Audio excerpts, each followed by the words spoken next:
NBA Youngboy returns to Instagram with a cryptic message following prison release.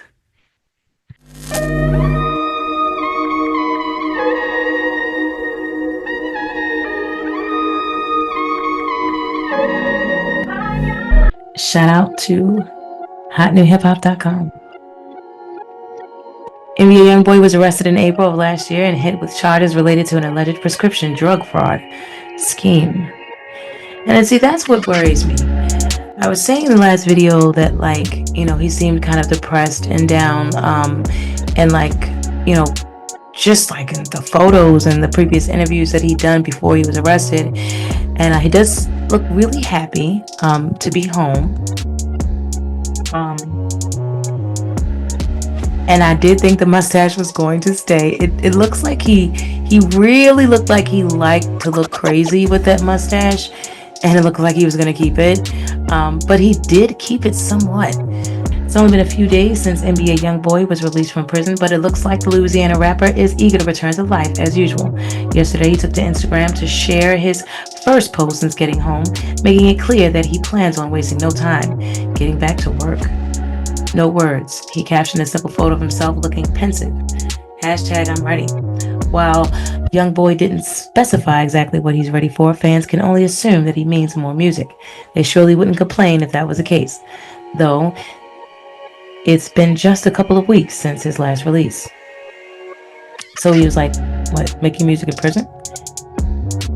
At the beginning of March, NBA Youngboy dropped his compilation album More Leaks, which features 20 previously teased tracks. Shortly before that, he unveiled his single 5 Night alongside a fun accompanying music video. It even featured one of the mothers of his children, Yaya Mayweather. Oh wow. Even after she went through that whole stabbing situation? Nice. And go ahead and play 7 seconds of Nicki Minaj. Yikes. Right after that, and show Nicki Minaj. Right.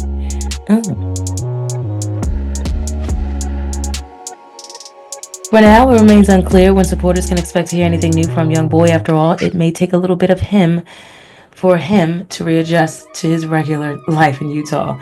Maybe they meant time. Following his release, his neighbor Judy Zone spoke with KUTV, revealing that there had been a notable increase in security in the area since he got home. And we covered that in the very first video that we did this year about NBA Youngboy. Youngboy's latest bout of legal woes began in April of last year. At that time, he was arrested hit with charges related to an alleged prescription drug fraud scheme. He had already been on house arrest awaiting trial. In November, he pleaded guilty to 10 counts related to the alleged fraud case. And the way that sounds, it literally sounds like it was like personal use. So, yeah. Hopefully, the first thing I would say is definitely start seeing, like a counselor. I would say a counselor at a church would be good. The pastor, he has enough, money and notoriety. And this is a bit sad, but they would definitely extradite him, like he would be seen.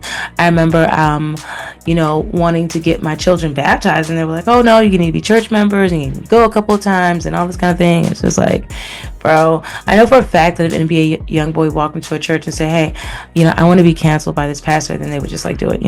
We just want to make sure you pick like the right pastor and all. Yeah, because nobody wants him to like fall back into this whole prescription drug thing. You know what I mean? Whether it was for personal use or for some type of distribution. And again, I think that it was for personal use. I don't know, but it sounds like it to me. And there is a smile on his dial. Finally, I did notice that in the most recent photos, he is absolutely smiling, and that is great. It does look like that the fans is what really does it for him. I noticed in this one video where he's looking at this girl, but I think he's looking at all of them, but then there's like a group, it's like a crowd. You kind of just, your eyes will tend to focus on one after a while, or just immediately, and stay there.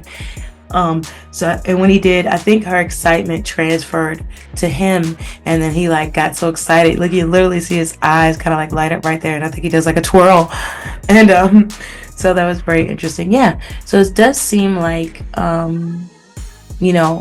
a couple years ago he said he's kind of done with music. He doesn't want to He feels this kind of way about it.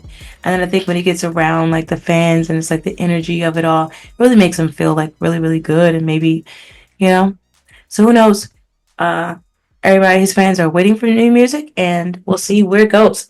Will he make new music that he can be proud of? We will see.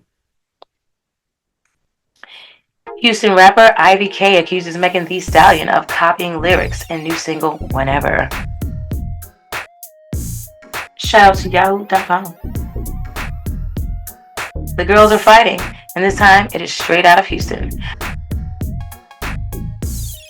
Rapper Ivy K is lighting up social media after accusing Megan Thee Stallion of stealing the concept, cadence, and hook of her 2024 track. It's Whateva from Megan's latest release, Whenever, and let's say Ivy is not mincing her words. While the two artists are both from H-Town, there's no unity in sight. Ivy claims Megan's team not only heard her song, but reached out to potentially collaborate before backing out at the last minute. Now Megan is being accused of stealing Ivy's sauce and using it without permission. Megan's team allegedly reached out, then ghosted her. The controversy centers around a particular part of both tracks, the hook. In Ivy K, it's whatever she raps. B, it's whatever. He, it's whatever. In Megan's Whenever the hook goes, it's whenever. B, it's whenever. Ho. Now sure, neither it's whatever, nor it's whenever are groundbreaking expressions. Let's not pretend either artist invented slang used at every cookout and Instagram caption since 2012. But Ivy's point isn't just about the words. It's about the delivery, the placement, the energy, and most of all, timing. She says she dropped her song early this year, and while Megan's team found out, they allegedly reached out to her, according to Ivy. The contact happened about a month ago, but the conversation took a sudden turn. Ivy K spills all the tea in a scorching Instagram Live. During an explosive Instagram live stream, Ivy let her followers in on what happened behind the scenes. Like, bitch, be for real. Y'all hoes are weird. Like, that bitch is weird. And it's the fact that y'all, they reached out to me like 4 weeks ago. I say about a month ago. Her team reached out to my people Smooth and was asking, like, you know, I didn't know what the fuck happened. They never hit us back up. Word through the grapevine, they said that Megan shouldn't work with me. All this lame shit, she shouldn't work with me and all that or whatever. When you know how many motherfuckers that work with Youngboy and Youngboy do the most? You know how many motherfuckers that work with Kodak and he get full of drugs and do the most? Like, bitch, you hoes just weird. Y'all just weird. Y'all just weird. Everybody got their own flaws, and bitch, y'all back there go drop a song somewhere similar. Like, be for real. Girl, that bitch knew what she was doing. Bitches just be trying to jock the flow. Bitches just be trying to jock the flow. Bitches just be trying to jock the flow. Like, she got it's whatever, bitch, and then it's whenever. Like, bitch, be for real. Y'all hoes are weird. Like, that bitch is weird. And it's the fact that y'all, they reached out to me like 4 weeks ago. I say about a month ago. Her team reached out to my people Smooth and was asking, like, you know. Yes, she went there, and she's not wrong about one thing. Rappers with way more baggage than Ivy still get $1 million collaborations in mainstream radio play. So why was Ivy suddenly too controversial for Megan, a rapper who's made a career out of owning her boldness and doing things her way? Ivy wants answers, and more than that, she wants credit. Megan is quiet, but the internet is loud and picking sides. As of now, Megan Thee Stallion hasn't issued any statement. No Instagram comment, no shady tweet, not even a passive-aggressive, we wish her well, type of post. The hot girl coach is unbothered, at least publicly. But the internet, baby, the streets are talking. Ivy's claims are gaining traction on TikTok with side-by-side comparisons of both songs making the rounds. Some fans are defending Megan, saying the phrases are too generic to be considered theft. Others are fully Team Ivy, arguing that artists with less industry clout often get overlooked, only to see their creativity repackaged and pushed out by bigger names. That, I would say, happens in all industries, believe it or not. This even happens in healthcare. You could have an idea for how a system can be ran or renewed, and then you can give it to your charge nurse, right? But then you don't give it to the doctor, and she sits with the attending physicians and the doctors at higher levels. And the next thing you know, your idea has been implemented. It happens.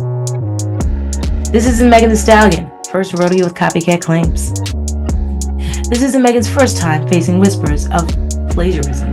Just last year, she was caught in another situation when Florida rapper Lies filed a lawsuit claiming Wannabe, Megan's track with Cardi B and Glorilla, sounded suspiciously similar to his 2008 hit Me and My Goons. At the time, Megan's producer Lil Ju made the beat, came to her defense saying the track was inspired by the 2006 song My Dougie. The case has since fizzled out, but it added fuel to growing conversation about originality in hip-hop and who gets to borrow from whom. With Ivy K stepping to tell her story loud and clear, it looks like Megan might have another mess to clean up. Ivy K says it's deeper than a hook. It's about respect. Ivy's frustration runs deeper than that. Just one song. She's speaking up not only for herself, but for every underdog who feels silenced by the industry. She's not dragging Megan just for the sake of drama. She's calling out what she sees as a double standard. Ivy is rough around the edges, but so are plenty of male rappers who still get opportunities left and right. So why was she blocked while her style ended up in a mainstream track just weeks later? The message is loud and clear. Ivy K feels robbed. And while no lawsuit has been filed yet, she's made it known she sees what's going on and she's not staying quiet. If you thought this was over, think again. Whether this situation turns into a full-on legal battle or just another chapter in rap's ongoing culture wars, one thing is for sure, the girls are watching. And in Ivy's eyes, this wasn't just a case of whatever. This was calculated, strategic, messy. Stay tuned, because something tells us this isn't the last time Ivy K will have something to say. Okay. Wow. So, gonna start following this girl Ivy K. I think she's really cute. I like when I like who they are before the industry gets them. Alright guys. And I'm glad you got this video. I hope you like this video. So if you do, please do hit the like button. Share this video so that other people can get to it too. And subscribe to the channel for your next Vibe Report.